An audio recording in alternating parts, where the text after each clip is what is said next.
Chief Floyd, our people have been curious about the status and future of the Fountainhead facility. Wonderful opportunity there, I think. So can you fill us in? What's the status and where's it going? Okay. Sure, be glad to. On Monday, April 30th of this year, the acting Deputy Assistant Secretary for the Department of the Interior came out to Tulsa with the papers for the Fountainhead property, the 48 acres that the tribe had purchased in 2005, to finalize the application to place the land in trust. He and I both signed the document that day. It has now been filed in the courthouse in McIntosh County as being restricted trust property for commercial development and for gaming. And it becomes the second tract on that peninsula on Lake Eufaula that's in trust. We previously had 14 acres, and in the end of 2016 in December, that 14 acres was a part of the piece of legislation that was passed in the House and Senate, signed into law. So we got the 14 acres. Now we got the 48 acres. So 62 acres on that one area, previously referred to as the Fountainhead Lodge property, is in trust for the Muscogee Creek Nation. As many people do know, we operate by lease the golf course at Fountainhead, and we have been in talks with the state of Oklahoma to transfer the operation of the park, known presently as the Fountainhead State Park, over to the Muscogee Creek Nation. We've been previously just kind of letting that one rest because we wanted to make sure this property got into trust first. So now that it's in trust, our planning department and gaming tourism will be involved in looking at the entire parcel and designing some type of strategy that will be hopefully a destination site and include gaming. Beyond that, we're not quite sure. We know that people would like to see a resort and hotel on that site. I think most common sentiment is that you rebuild the Fountainhead Lodge that was there previously. I think we will probably do something like that in the future. I'm not sure exactly when. They are working on it right now, and so as soon as that plan becomes complete, then we'll announce that and proceed with the plans. Now, in gaming, it will have to compete with other priorities as well, so I'm not sure where that would rank in the projects that they have lined out already, but I think it'd be a competitive property because of the fact of where it's located and the traffic that comes through that area. So we're hopeful that we can get to work on that pretty soon. The most important thing is just what happened this week by putting it into trust and having it protected for us, and that culminates about a 2-year process, I think, something like that, working with the Department of Interior. So we're just pleased that we have land in trust at this time. You mentioned the word resort there, and that's naturally the first thing I think that comes to most people's mind. And perhaps something modeled on the Margaritaville facility now. That seems to be successful and in a very wise way to go. Do you envision something like that at some point, perhaps? I'm not sure what type of business that we will have there. It all really depends upon the amount of money that needs to be invested, the expected return on the investment, and something that will be successful. So it could be partnering with somebody else. I'm going to leave that to the planning and gaming and those folks who deal in enterprises and see where we end up in terms of plans. I'd hate to speculate right now and say something that won't come to fruition. Mm-hmm. Have you talked in terms of potential costs for development here? How much is the tribe willing to invest, perhaps? Yeah. I think the cost that the tribe's willing to invest is an open question, because they could. There's been discussions of should we phase things in. Mm-hmm. Phase one being maybe lodging or restaurant or gaming. They will determine what they think will be the best first investment, or whether they do all three at one time. I'm not quite sure. We know that there is some demand in that area. McIntosh County is one of the highest unemployment counties in the state of Oklahoma. It's kind of a depleted economy, and I know a lot of people are relying on us to help raise that economy down there.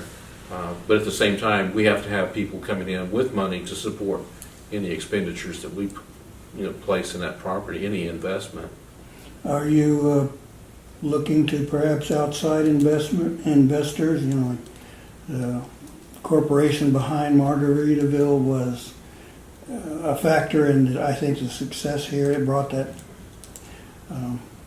name, that brand into it, and I think plays into the success. Are you going to be able to consider those kinds of things? I think in terms of consideration, nothing's off the table.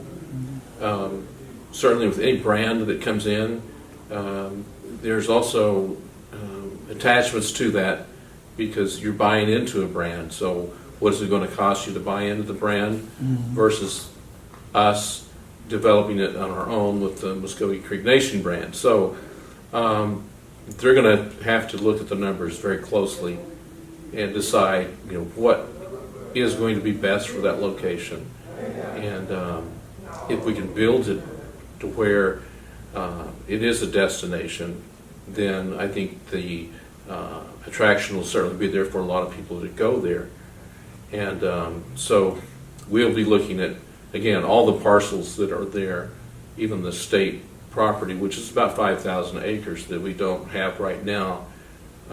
Governor Fallon has suggested that, should be open to having the tribe take the management of that park over. So that gives us more options.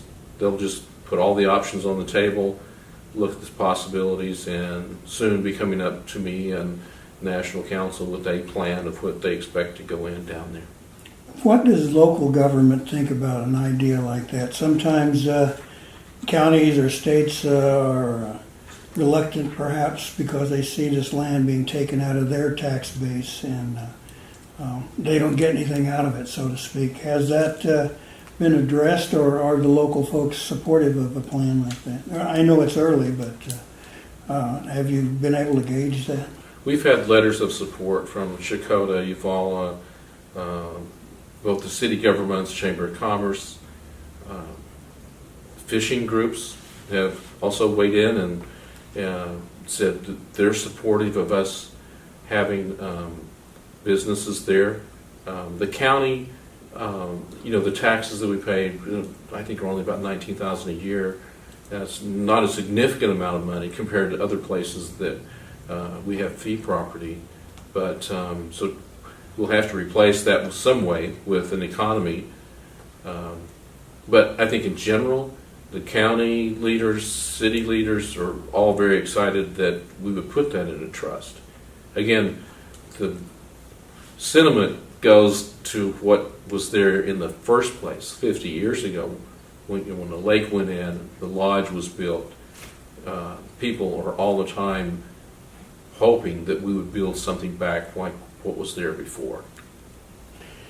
Its location is not exactly on the beaten track of a Tulsa or Oklahoma City, something like that.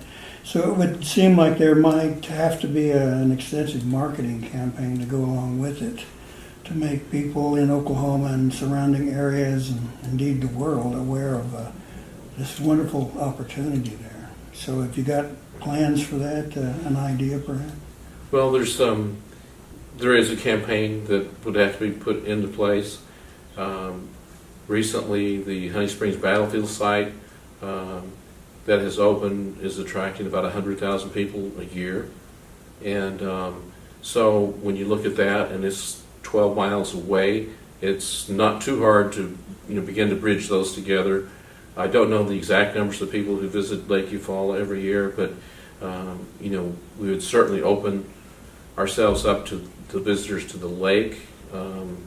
There's a new residential development southeast of Eufaula, and the caliber of business that we would put in and what we would offer as a product compared to what's there now is much different. So I think the interest would certainly be there, and we just need to create the right product that would attract people there. What have you heard from the National Council? Have they expressed any sentiments about the way they'd like to see the thing developed, or perhaps the cost that they're perhaps willing to put up? To my knowledge, the council has not really put any limits to what we would spend there, or a target of what they expect. I think they're waiting for the action that took place this week, certainly by placing it in trust. And then, as I mentioned before, all the activity that's going to take place, the planning and design, development, things like that, the concept of what it's going to be. And I think that's when we'll see them weigh in and then look at the comparisons of cost versus return and what level of investment can be sustained down there. Now, the federal government has had some opposition, let's call it, to many native issues, including development and things like that, reservations, land and trust.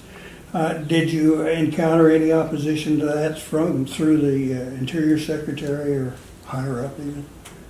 Well, I think, first of all, this, to our knowledge, is the second piece of property placed in the trust by the federal government under the Trump administration for the purposes of gaming. And it's the most significant piece. 48 acres is a fairly large amount. We have seen 6 tribes in Virginia be recognized recently, so there's some activity going on. I think where things work both for and against us is, we went in a pretty short window of time, but at the same time we had to redo some steps in the process because some of our studies were good for 6 months. So we had to complete a traffic study, environmental study twice. But as I would go and speak with them, I didn't want to do it a third time. So I let them know that this is a time-sensitive issue. So I'm glad to see they responded. I'm glad to see that they came out here to sign the document where our staff could be present because they did all the hard work that led up to this. So a lot of thanks to a lot of different people. Final question, Chief. How do you think the citizenship will take the news and the idea and the project? Well, I hope they take it in a positive way. It's not definitive in what product we're going to have there, what enterprise or whatever, but I think that it's assurance of the fact that we now have complete control over that area. And we're looking at it, we're studying it, and the fact that we can provide jobs there in such a high unemployment area, I think they would very much like that.